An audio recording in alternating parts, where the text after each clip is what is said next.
Hello dear students, this is the last video of history chapter 6 kingdoms, kings and an early republic। अपनी पिछली second video में हमने पढ़ा था कि टैक्सेस के रूप में लोग राजा को क्या क्या देते थे टैक्स भरने के लिए, और उसके अलावा हमने पढ़ा था कि खेती बाड़ी में उस टाइम पे क्या चेंजेस हुए थे। आज हम मगध के बारे में पढ़ेंगे। मगध जो उस समय का एक इम्पॉर्टेंट महाजनपद था, सबसे इम्पॉर्टेंट महाजनपद था, सबसे महत्वपूर्ण महाजनपद था उस समय मगध। तो स्टार्ट करते हैं। Magadha became the most important mahajanapada in about 200 years. लगभग 200 सालों के अंदर मगध सबसे महत्वपूर्ण महाजनपद बन गया। Many rivers such as the Ganga and Son flowed through Magadh. Magadh से होकर काफ़ी सारी नदियाँ निकलती थी, लेकिन उन नदियों में गंगा और सोन जैसी नदियाँ थी जो इम्पॉर्टेंट थी और वो मगध से होकर बहती थी। This was important for transport water supplies making the land fertile. ये जो नदियाँ थी ये यातायात, वाटर सप्लाई और ज़मीन को उपजाऊ बनाने के लिए बहुत महत्वपूर्ण थी। Parts of Magadh were forested. Magadh का जो एक हिस्सा था जंगलों का मगध का जो एक हिस्सा था वो जंगलों से भरा था। Elephant which lived in the forest could be captured and trained for the army.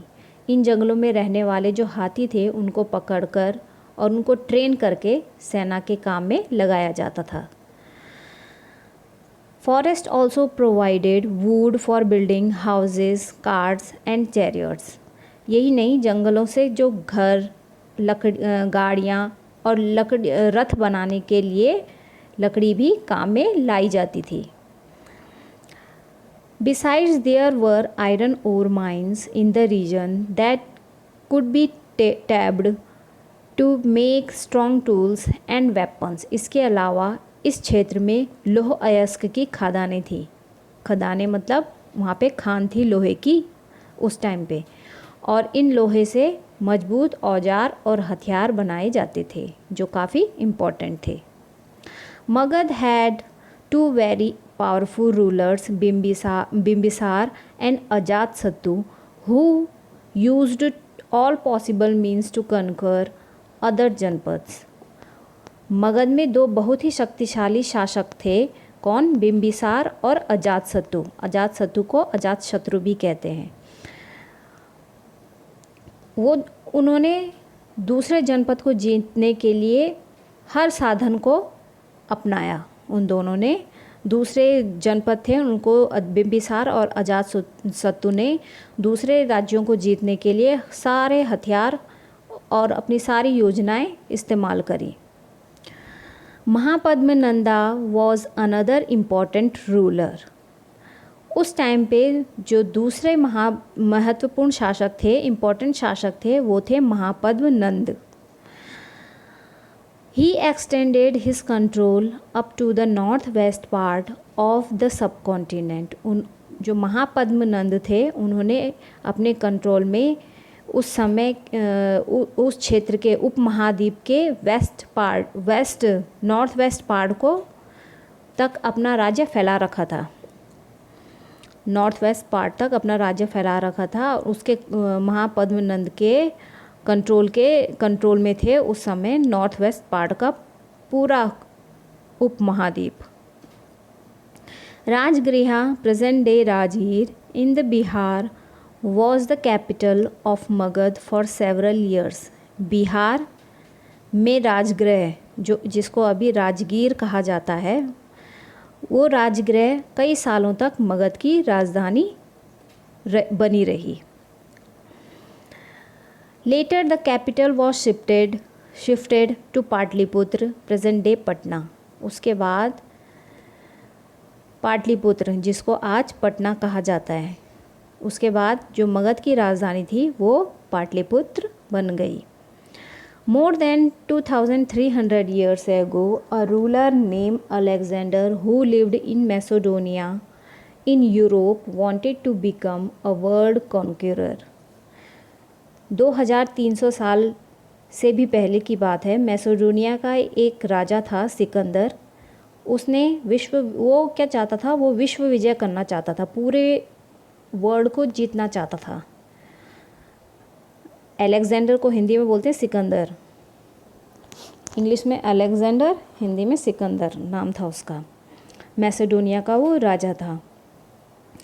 Of course, he didn't conquer the world, but he conquered parts of Egypt and West Asia and became to the Indian subcontinent, reaching up to the banks of the Bees.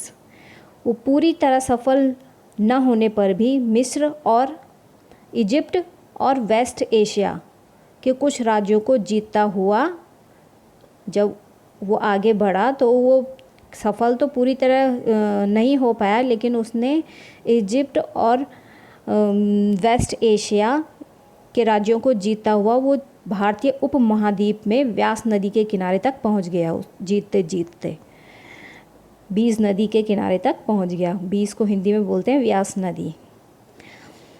When he wanted to march further eastward, his soldier refused. जब उसने मगध की ओर बढ़ना शुरू किया तो उसके सिपाहियों ने आगे बढ़ने से इनकार कर दिया।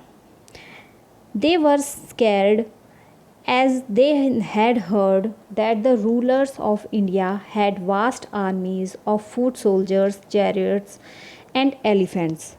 वो क्यों डर गए, उसके सिपाही क्यों डर गए? वो इसलिए डर गए क्योंकि उन्होंने भारत के शासकों के पास सुन रखा था कि भारत के शासकों के पास पैदल, रथ और हाथियों की बहुत बड़ी सेना थी। इसलिए वो आगे बढ़ने से उसके सिपाहियों ने, अलेक्जेंडर के सिपाहियों ने मना कर दिया। वज्जी जो दूसरा महाजनपद था वो।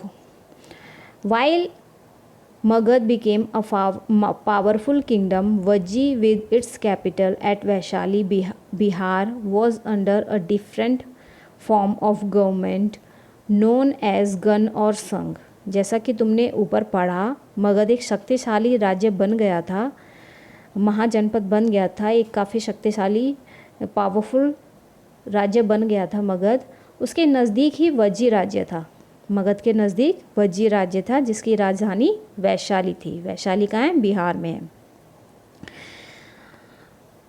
यहाँ एक अलग किस्म की शासन व्यवस्था थी जिसे गण या संघ कहते थे। गण और संघ, गण या संघ, यहाँ एक अलग तरह की गवर्नमेंट थी जिसे गण या संघ कहते थे। इन गण और sangha there were not one but many rulers. गण या संघ में कोई एक शासक नहीं होता था, यहाँ पे कई शासक होते थे, कई शासक थे। यहाँ पे एक शासक नहीं था, यहाँ पे कई शासक थे वज्जी राज्य में। Sometimes even when thousands of men ruled together, each one was known as a राजा।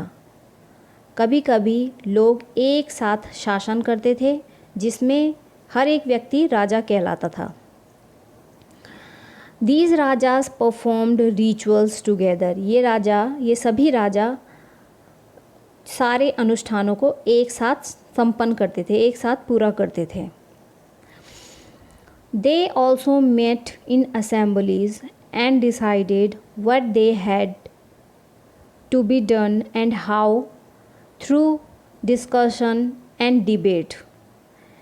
वो सब सभाओं में बैठकर ये बातचीत, बहस और वाद विवाद के जरिए तय करते थे कि क्या करना है, किस तरह करना है।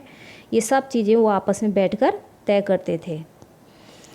For example, if they were attacked by an army, they met to discuss what should be done to meet an threat। जैसे एग्ज़ाम्पल के तौर पे शत्रुओं के आक्रमण, जो एनिमीज़ थे उनके आक्रमण से निपटने के लिए वे मिलकर चर्चाएं करते थे कि उनके साथ कैसे निपटा जाए, कैसे उनको संभाला जाए एनिमीज़ को। However, women, dasas and kamakars could not participate in these assemblies। महिलाओं को, औरतों को, दास को और कमाकर इन लोगों को सभाओं में हिस्सा नहीं लेने दिया जाता था। ये किसी भी असेंबली का हिस्सा नहीं होते थे। Both the Buddha and Mahaviras, whom you will read in chapter 6, belong to Gan or Sangh. Buddha और महावीर, जिसके बारे में आप चैप्टर 7 में पढ़ोगे, वो दोनों ही गण और संघ से रिलेटेड थे, संबंधित थे। गण और संघ से बुद्ध और महावीर, गौतम बुद्ध और महावीर, ये दोनों ही गण और संघ से रिलेटेड थे, और इसके बारे में तुम चैप्टर 7 में पढ़ोगे।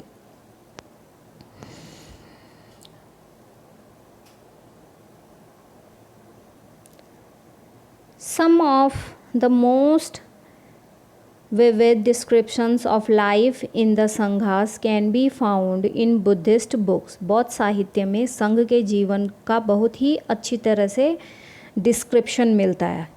बौद्ध साहित्य का जो संघ के बारे में है, उनके जीवन के बारे में बौद्ध साहित्य में बहुत ही अच्छी तरह से डिस्क्राइब किया गया है। This is an account of the Vajjis from the Dignayak, a famous Buddhist book which contains some of the speeches of the Buddha. Vajji संघ का जो भी वर्णन है, जी वज्जी संघ के बारे में जो भी बताया गया है, वो दिग्नायक से लिया गया है। दिग्नायक एक बुक है, फेमस बुक है बुद्धिस्ट की। दिग्नायक एक प्रसिद्ध बौद्ध ग्रंथ है ये, जिसमें बुद्ध के बारे में काफ़ी सारी बातें लिखी गई हैं।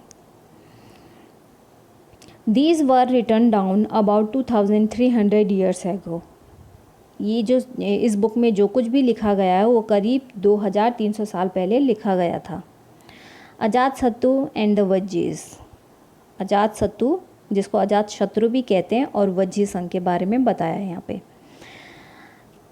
Ajatashatru wanted to attack the Vajjis. Ajatashatru Vajji संघ पर आक्रमण करना चाहते थे। He sent his minister named Vasakar to the Buddha to get his advice on the matter. उन्होंने अपने मंत्री, अजातशत्रु ने अपने मंत्री वस्सकार को बुद्ध के पास सलाह लेने के लिए भेजा, भगवान बुद्ध के पास सलाह लेने के लिए भेजा। The Buddha asked whether the Vajjis met frequently in full assemblies. Buddha ने उनसे पूछा, वस्सकर जब उनके पास आया तो बुद्ध ने उनसे पूछा कि क्या वज्जी सभाएं रेगुलर रूप से होती हैं, और क्या उनमें जो सभी मेंबर्स हैं वो उस सभाओं में उपस्थित होते हैं। When he heard that they did, he replied that the Vajjis would continue to prosper as long as, जब उन्हें पता चला कि वो सभाएं रेगुलर होती हैं तो उन्होंने कहा कि वज्जीवासी तब तक उन्नति करते रहेंगे जब तक point 1 they held full and frequent public assemblies, कब तक, जब तक वे पूरी और नियमित रेगुलर सभाएं करते रहेंगे। Point 2 they met and acted together, जब तक वे आपस में मिलजुल कर काम करते रहेंगे। दे फॉलोड एस्टैब्लिश्ड रूल्स, जब तक वो पारंपरिक नियमों का पालन करते रहेंगे। They respected, supported and listened to elders, बड़ों का सम्मान, समर्थन और उनकी बातों पर ध्यान देते रहेंगे। Vajjis women were not held by force और कैप्चर्ड, वज्जी महिलाओं के साथ जोर जबरदस्ती नहीं करेंगे और उन्हें बंधक नहीं बनाएंगे। Chaityas, local shrines, were maintained in both towns and villages, शहरों और गांव में चैत्यों का रख रखाव करेंगे, उनको ठीक से रखेंगे। चैत्य बोलते हैं, चैत्या तीर्थ स्थान को बोलते हैं। Wise saints who followed different beliefs were respected and allowed to enter and leave the country freely. विभिन्न अलग अलग मत वाले संतों का सम्मान करते रहेंगे, जो अलग अलग जिनके विचार होते हैं उन अलग अलग विचार वाले साधु संतों का सम्मान करते रहेंगे और उनके आने या जाने पर कोई रोक टोक नहीं लगाएंगे। तब तक वज्जी लोग क्या करेंगे? प्रॉस्पर करते रहेंगे, उन्नति करते रहेंगे। Rajas of powerful kingdoms try to conquer the sangha. कई शक्तिशाली राजा ने इन संघों को जीतने की कोशिश करी। कई सारे शक्तिशाली राजा इन संघों को जीतना चाहते थे। Nevertheless, these lasted for a very long time till about 1500 years ago, when the last of the Gan or Sanghas were conquered by the Gupta rulers, about whom you will read in chapter 11. इसके बावजूद उनका राज्य अब से लगभग 1500 साल पहले तक चलता रहा। वज्जियों का राज्य लगभग 1500 साल तक पहले तक चलता रहा। इसके बाद गुप्त शासकों ने गण और संघ पर विजय पाली और उन्हें अपने राज्य में शामिल कर लिया। जब आक्रमण हुआ तो गुप्त शासकों ने वज्जी संघ पर आक्रमण किया और गण और संघ पर विजय प्राप्त कर उनको जीत कर अपने राज्य में शामिल कर लिया। और इसके बारे में गुप्ता रूलर्स के बारे में आप पढ़ोगे चैप्टर 11 में।